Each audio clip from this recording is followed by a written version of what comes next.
Short ಸರ್ಕ್ಯೂಟ್ನಿಂದ MS Ramaiah ಆಸ್ಪತ್ರೆಯಲ್ಲಿ ಬೆಂಕಿ ಅವಘಡ ಸಂಭವಿಸಿತ್ತು. ಈಗ ಆತಂಕ ಇತ್ತು. ಯಾವಾಗ ಹೊಗೆ ಕಾಣಿಸ್ಕೊಳ್ತೋ ತಕ್ಷಣ ಅಲ್ಲಿದ್ದಂಥ ರೋಗಿಗಳು ಹಾಗೂ ಅವರ ಸಂಬಂಧಿಕರು ದಿಕ್ಕಾಪಾಲಾಗಿ ಓಡಿದ್ದಾರಂತೆ. ಆಸ್ಪತ್ರೆಯ 3ನೇ ಮಹಡಿಯಲ್ಲಿ ಕಾಣಿಸಿಕೊಂಡಿದ್ದಂಥ ಬೆಂಕಿ, ಆ ಬೆಂಕಿ ಕಾಣಿಸ್ಕೊಳ್ತಾ ಇದ್ದಂತೆ ರೋಗಿಗಳು ದಿಕ್ಕಾಪಾಲಾಗಿ ಓಡಿದ್ದಾರೆ. ಏನಾಗ್ಬಿಡ್ತು ಅಂತೇಳಿ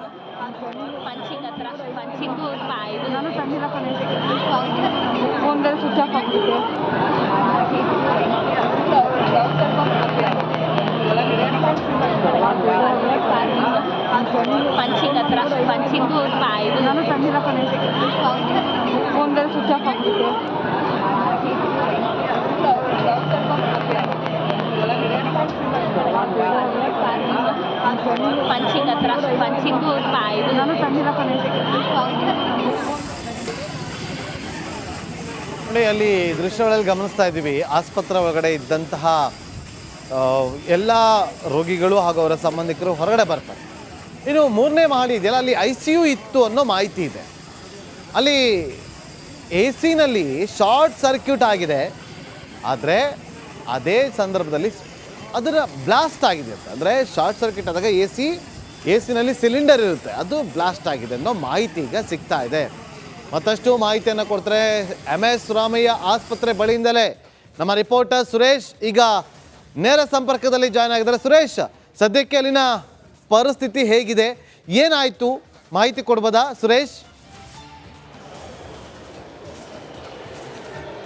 ಎಸ್ ನಾಗೇಂದ್ರ ಬಾಬು, MS ರಾಮಯ್ಯ ಆಸ್ಪತ್ರೆಯ ಮೊದಲನೇ ಹಂತದ ಕಟ್ಟಡ ಏನಿದೆ ಫಸ್ಟ್ ಫ್ಲೋರ್ನಲ್ಲಿ ಆಗಿರ್ತಕ್ಕಂಥದ್ದು. ಇದು ಕಾರ್ಡಿಯಾಕ್ ಪೇಷಂಟ್ಗಳಿರ್ತಕ್ಕಂಥದ್ದು, ಎಲ್ಲ ಹೃದಯ ರೋಗಿಗಳಿರ್ತಕ್ಕಂಥದ್ದು. ಜೊತೆಗೆ ಇದು ಏನು VIP ಇರತಕ್ಕಂತಹ ಒಂದು ಏನು ವಾರ್ಡ್ಗಳ ಇರ್ತಕ್ಕಂಥದ್ದು ಫಸ್ಟ್ ಫ್ಲೋರು. ಸೊ ಇಲ್ಲಿ ಆಗಿರ್ತಕ್ಕಂಥದ್ದು ಸದ್ಯ ಮೇಲ್ನೋಟಕ್ಕೆ ಇದು ಒಂದು AC ಅಥವಾ ಏನು ಶಾರ್ಟ್ ಸರ್ಕ್ಯೂಟಿಂದ ಆಗಿರ್ತಕ್ಕಂಥದ್ದು ಅಂತ ಹೇಳ್ತಾ ಇದ್ದಾರೆ. ಆದರೆ ಇನ್ನೂ ಕೂಡ ಯಾವುದನ್ನು ಅಗ್ನಿಶಾಮಕ ಸಿಬ್ಬಂದಿಗಳು ಯಾವುದೂ ಕೂಡ ಖಾತ್ರಿಯನ್ನು ಮಾಡಿಲ್ಲ. ಆದರೆ ಸದ್ಯ ಏನು ಈಗಿರುವಂತಹ ಮಾಹಿತಿ ಪ್ರಕಾರನ ಕೆಲ ಪೇಷಂಟ್ಗಳೇನಿದ್ರೆ ಅವರೆಲ್ಲರನ್ನು ಕೂಡ ಬೇರೊಂದು ಯೂನಿಟ್ಗೆ ಅವರನ್ನು ಏನು ವರ್ಗಾವಣೆ ಮಾಡಿರ್ತಕ್ಕಂಥದ್ದು. ಯಾಕೆಂತಂದರೆ ಎಲ್ಲರೂ ಕೂಡ ಸಾಕಷ್ಟು ಜನ ಕೆಲ ಆಕ್ಸಿಜನ್ ಇರ್ತಕ್ಕಂಥವ್ರು ಇದ್ದರು, ಜೊತೆಗೆ ಕೆಲ ಪೇಷಂಟ್ಗಳಂದರೆ ಟ್ರೀಟ್ಮೆಂಟಲ್ಲಿ ಇರ್ತಕ್ಕಂಥವ್ರು ಇದ್ದರು. ಸೊ ಇವರೆಲ್ಲರನ್ನು ಕೂಡ ಮತ್ತೊಂದು ಯೂನಿಟ್ಗೆ ಶಿಫ್ಟ್ ಮಾಡಿದ್ದಾರೆ. ಸದ್ಯ ಯಾವುದೇ ರೀತಿಯ ತೊಂದರೆಗಳು ಆಗಿಲ್ಲ ಅಂತಕ್ಕಂಥದ್ದು ಕೂಡ ಒಂದು ಮೇಲ್ನೋಟಕ್ಕೆ ಈಗ ಸಿಕ್ಕಿರುವಂಥ ಮಾಹಿತಿ.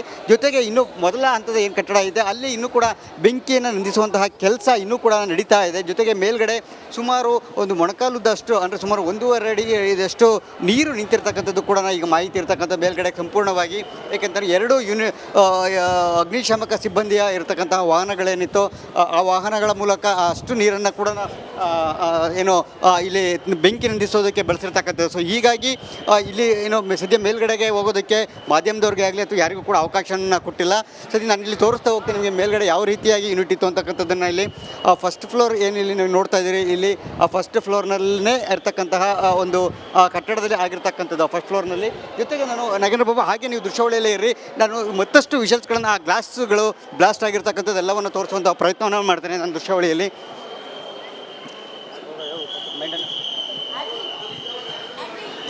ಸದ್ಯ ಎಲ್ಲ ಏನು ಪೇಷಂಟ್ಗಳು ಅಷ್ಟೇ ಅಲ್ಲ, ಪೇಷಂಟ್ಗಳ ಸಂಬಂಧಿಕರು ಕೂಡ ಗಾಬರಿಯಿಂದ ಹೊರಗಡೆ ಬಂದಿರತಕ್ಕಂಥದ್ದು. ಅದೆಲ್ಲದರ ಜೊತೆಗೆ ಏನು ಸಿಬ್ಬಂದಿ ಏನಿದ್ರು ಸಿಬ್ಬಂದಿ ಕೂಡ ಕೆಲ ಕಾಲ ಗಾಬರಿಯಾಗಿರೋ ಹಿನ್ನೆಲೆಯಲ್ಲಿ ಅವರೆಲ್ಲರೂ ಕೂಡ ಆಚೆ ಬಂದಿದ್ದಾರೆ. ಎಲ್ಲರೂ ಕೂಡ ಸದ್ಯ ಅವರೆಲ್ಲರೂ ಕೂಡ ಅವರಿಗೆ ಒಂದು ಸಮಾಧಾನವನ್ನು ಹೇಳುವಂತಹ ಕೆಲಸವನ್ನು ಆಸ್ಪತ್ರೆಯ ಹಿರಿಯ ಅಧಿಕಾರಿಗಳು ಮಾಡಿರ್ತಕ್ಕಂಥದ್ದು. ಇಲ್ಲಿ ನಾವು ಅಗ್ನಿಶಾಮಕ ದಳ ಇರತಕ್ಕಂಥದ್ದು ಏನು ವಾಹನಗಳಿರುವಂತಹ ಜಾಗವನ್ನು ತೋರಿಸ್ತಾ ಹೋಗ್ತೇವೆ ನಾನು. ಇಲ್ಲಿ ನಗೇಂದ್ರ ಬಾಬು ಈಗ ದೃಶ್ಯಾವಳಿ ಫಸ್ಟ್ ಫ್ಲೋರ್ ಏನಿದೆ ಇದೆ, ಈಗ ನೋಡಿ ಇಲ್ಲಿ ಕಾಣ್ತಾ ಇರ್ತಕ್ಕಂಥದ್ದು ಇದೇ ದೃಶ್ಯಾವಳಿಯಲ್ಲೇನೆ ಈ ಏನು ಗ್ಲಾಸ್ಗಳೆಲ್ಲವೂ ಕೂಡ ಬ್ಲಾಸ್ಟ್ ಆಗಿರ್ತಕ್ಕಂಥದ್ದು. ಇದೆಲ್ಲವನ್ನು ನೋಡ್ತಾ ಹೋದರೆ ಅಗ್ನಿಶಾಮಕ ಸಿಬ್ಬಂದಿಯವರು ಹೇಳುವಂಥದ್ದು ಇದು ಬಹುತೇಕ AC ಬ್ಲಾಸ್ಟ್ ಆಗಿರಬಹುದು. ಸೊ ಈ ನಿಟ್ಟಿನಲ್ಲಿ ಇಷ್ಟು ದೊಡ್ಡ ಮಟ್ಟಿಗೆ ಬ್ಲಾಸ್ಟ್ ಆಗಿದೆ ಅಂತಕ್ಕಂಥ ಮಾಹಿತಿನ ಹೇಳಿದ್ದಾರೆ. ಸುಮಾರು ಇಲ್ಲಿ ಆಜುಬಾಜಿನಲ್ಲಿ ಏನೋ ಗ್ಲಾಸ್ಗಳೆಲ್ಲವೂ ಕೂಡ ಹೊಡೆದು ಸಿಡಿದಿರ್ತಕ್ಕಂಥದ್ದನ್ನು ಕೂಡ ನಾವು ದೃಶ್ಯಾವಳಿಯಲ್ಲಿ ನೋಡ್ಬೋದು. ಇಲ್ಲಿ ಸದ್ಯ ಇನ್ನು ಅಗ್ನಿಶಾಮಕ ದಳದ ಸಿಬ್ಬಂದಿಯಿಂದ ಇದೇ ಬೆಂಕಿಯನ್ನು ನಂದಿಸುವಂತಹ ಕಾರ್ಯ ಸಂಪೂರ್ಣವಾಗಿ ಯಶಸ್ವಿಯಾಗಿದೆ. ಸದ್ಯ ಯಾವುದೇ ರೀತಿಯ ಅಹಿತಕರ ಘಟನೆಗಳು ಆಗಿಲ್ಲ ಅಂತಕ್ಕಂಥದ್ದು ಕೂಡ ಪ್ರಾಥಮಿಕ ಮಾಹಿತಿಯಿಂದ ತಿಳಿದುಬಂದಿರತಕ್ಕಂಥದ್ದು ನಾಗೇಂದ್ರ ಬಾಬು. ಸುರೇಶ್, ಅಲ್ಲಿ ಏನಾದ್ರು ಮಾತಾಡಿಸ್ಬೋದಾ, ಪ್ರಯತ್ನ ಪಡ್ಬೋದಾ ಸುರೇಶ್?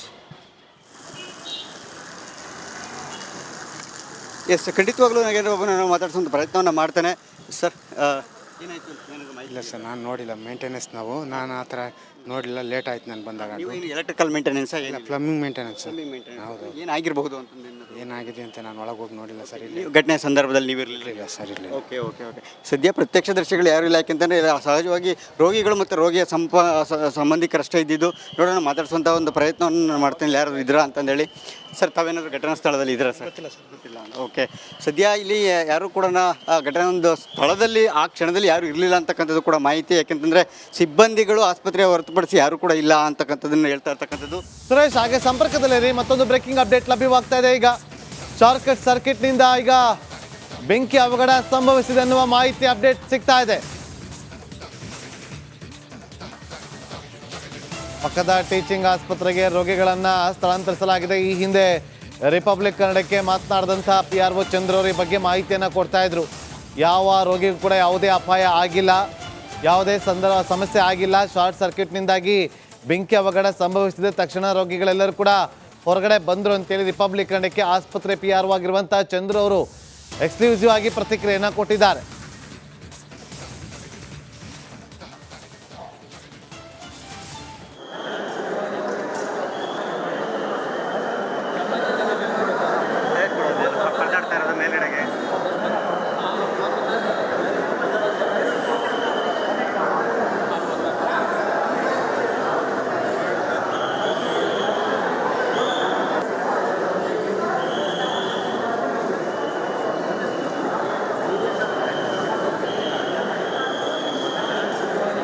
ಈಗ ಆಸ್ಪತ್ರೆಯಿಂದ ಹೊರಗಡೆ ಬಂದು ನಿಂತಿರುವಂಥ, ಅಂದರೆ ಕಾರಿಡಾರ್ನಲ್ಲಿ ಬಂದು ನಿಂತಿರುವಂಥ ದೃಶ್ಯಾವಳಿಯನ್ನು ಗಮನಿಸ್ತಾ ಇದ್ವಿ.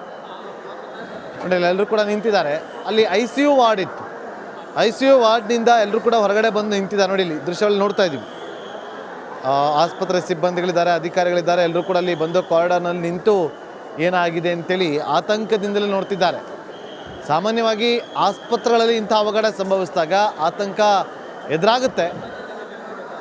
ಆ ಫ್ಲೋರ್ನಲ್ಲಿ 3-4 ಜನ ರೋಗಿಗಳಿದ್ದರು ಅಂತ ಕೂಡ ಹೇಳಲಾಗ್ತಾ ಇದ್ದು, ಅವರನ್ನು ತಕ್ಷಣ ಟೀಚಿಂಗ್ ಸೆಂಟರ್ಗೆ ಶಿಫ್ಟ್ ಮಾಡಲಾಗಿದೆ ಅನ್ನೋ ಮಾಹಿತಿಯನ್ನು, ಜೊತೆಗೆ ಶಾರ್ಟ್ ಸರ್ಕ್ಯೂಟ್ನಿಂದಾಗಿ ಈ ಅವಘಡ ಸಂಭವಿಸಿದೆ ಅನ್ನೋ ಮಾಹಿತಿಯನ್ನು ರಿಪಬ್ಲಿಕ್ ಕನ್ನಡಕ್ಕೆ MS ರಾಮಯ್ಯ ಆಸ್ಪತ್ರೆಯ PRO ಆಗಿರುವಂಥ ಚಂದ್ರ ಅವರು ಮಾಹಿತಿಯನ್ನು ಕೊಟ್ಟಿದ್ದಾರೆ.